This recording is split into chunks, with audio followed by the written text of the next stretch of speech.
त्यानंतर एक महत्त्वाची बातमी येते। राज्याचे पणन मंत्री सुभाष देशमुख यांच्या लोकमंगल ग्रुपला सेबीने मोठा दणका दिलाय। देशमुख आणि त्यांचे कुटुंबीय संचालक असलेल्या लोकमंगल ॲग्रो कंपनीला शेअर बाजारात व्यवहारांवर बंदी घालण्यात आलेली आहे। राहुल कुलकर्णी आपले प्रतिनिधी आता आपल्यासोबत आहेत। राहुल, नुकतीच मंत्रिपदाची शपथ घेतली आहे आणि आता हा मोठा दणका।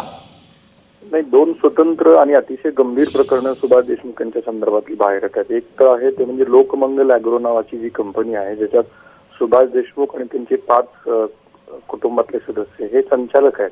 आणि या लोकमंगल ॲग्रोच्या माध्यमातून सोलापूर जिल्ह्यामध्ये सहकारी साखर कारखाना, उस्मानाबाद जिल्ह्यामध्ये सहकारी साखर कारखाना आणि वीज निर्मितीचे प्रकल्प आहेत। तर या ॲग्रो कंपनीसाठी त्यांनी 4,751 गुंतवणूकदार शेतकऱ्याकडून 72.52 कोटी रुपये भागभांडवल जमा केलं।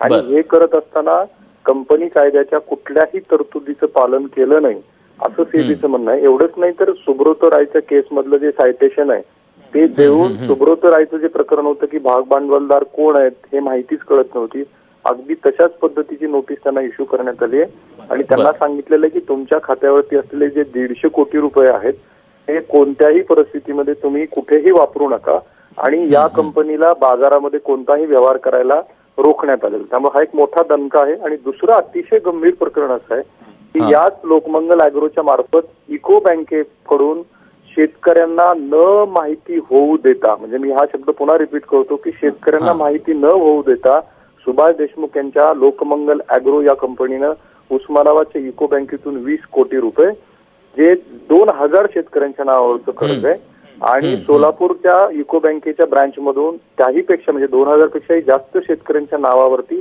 40 कोटी म्हणजे असं एकूण 60 कोटी रुपयाचं कर्ज परस्पर उचललेलं आहे। आणि जेव्हा हे शेतकरी कर्ज घेण्यासाठी गेले तेव्हा सिबिलच्या रिपोर्टमध्ये या शेतकऱ्यांच्या नावावरती हे कर्ज रिफ्लेक्ट झालं आणि त्यानंतर हे प्रकरण बाहेर आले। आता माहिती अशी कळतीये की या सेकंड म्हणजे दुसऱ्या प्रकरणामध्ये सुद्धा इको बँकेमधून लोकमंगलचे जे व्यवहार होत होते त्याला कॅप लावण्यात आलेला आहे आणि या प्रकरणाची चौकशी सुरू आहे।